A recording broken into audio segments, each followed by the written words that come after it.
Welcome to True Nine news. Ashwaraopeta నియోజకవర్గంలో అశ్వారావుపేట, చిత్తాపురం, తిరుమలకుంట, కావడిగుండ్ల, పార్కల గండి గ్రామంలో నూతనంగా నిర్మించబోయే విద్యుత్ సబ్స్టేషన్ల ప్రారంభోత్సవ ఆవిష్కరణలు స్థానిక ఎమ్మెల్యే జారి ఆదినారాయణ అధ్యక్షతన నారంవారిగూడెం ఆయిల్ ఫామ్ ఫ్యాక్టరీ ఆవరణలో ఘనంగా నిర్వహించబడింది. ఈ కార్యక్రమానికి ముఖ్య అతిథులుగా రాష్ట్ర ఉప ముఖ్యమంత్రి బట్టి విక్రమార్కమల్లు, రెవెన్యూ శాఖ మంత్రి పొంగిరెడ్డి శ్రీనివాసరెడ్డి, ఖమ్మం పార్లమెంటు సభ్యులు రామసహాయం రఘురామరెడ్డి పాల్గొన్నారు. ఈ సందర్భంగా వారు మాట్లాడుతూ ప్రజలకు నిరంతర విద్యుత్ సరఫరా అందించేందుకు రాష్ట్ర ప్రభుత్వం కృషి చేస్తుందన్నారు. నూతన సబ్స్టేషన్ల నిర్మాణం ద్వారా గ్రామీణ ప్రాంతాలకు మెరుగైన విద్యుత్ సదుపాయం లభించనుందని తెలిపారు. ఈ కార్యక్రమంలో వివిధ శాఖల అధికారులు, జిల్లా భద్రాచలం శాసనసభ్యులు తెల్లం వెంకట్రావు, వైరా శాసనసభ్యులు Maloth Ramdas Naik, irrigation development corporation chairman Muvva Vijayababu, ముఖ్య నాయకులు, ప్రజాప్రతినిధులు తదితరులు పాల్గొన్నారు.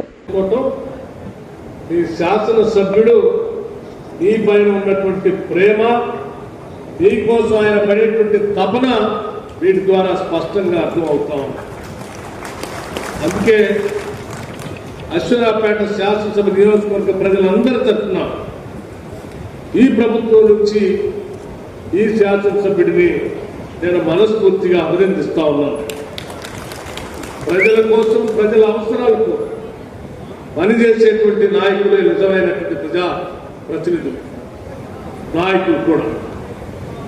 అందుకే వారు నిత్యం ఈ శాసనసభ నియోజకవర్గం నుంచి ఇల్లు కావాలను, బస్ స్టేషన్లు కావాలను, రోడ్లు కావాలను, వంతెనలు కావాలను, కాలువలు కావాలను, ప్రాజెక్టులు కావాలను, రకరకాలైనటువంటి సమస్యలతోనే కాగితాలు పట్టుకుని వస్తూ ఉంటారు.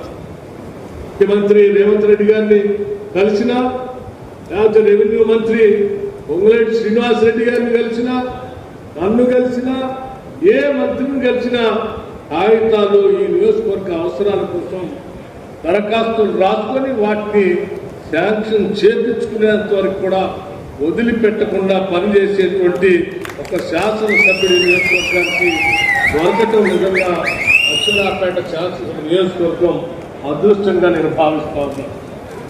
మిత్రులారా, ఎందుకనంటే ఈ శాసనసభ నియోజకవర్గం అత్యంత దూరంగా రాష్ట్రానికి ఉన్నప్పటికీ పెద్ద ఎత్తున గిరిజనులు ఉన్నటువంటి శాసనసభ నియోజకవర్గం, అట్లాగే వ్యవసాయం మీద పెద్ద ఎత్తున ఆధారపడి ఉన్నటువంటి నియోజకవర్గం కూడా. పేదలు, రైతులు, బలహీన వర్గాలు, మధ్యతరగతి కుటుంబాలు, చదువుకున్నటువంటి నిరుద్యోగ యువకులు ఉన్నటువంటి శాసనసభ నియోజకవర్గం. అందుకోసమే ఈ నియోజకవర్గంలో ఉన్నటువంటి అన్ని వర్గాల ప్రజల కోసం నిత్యం అనేక రకాలైనటువంటి ప్రణాళికలు తయారు చేసుకొని వారి అభివృద్ధి కోసం ముందుకు పోతూ భవిష్యత్తులో ఈ అశ్వారావుపేట శాసనసభ నియోజకవర్గాన్ని ఆదర్శవంతమైనటువంటి శాసనసభ నియోజకవర్గంగా తీర్చిదిద్దాలనేటువంటి ఆలోచనతో ముందుకు వెళుతున్నటువంటి శాసనసభ్యుల్ని అభినందిస్తూ ఈ రాష్ట్ర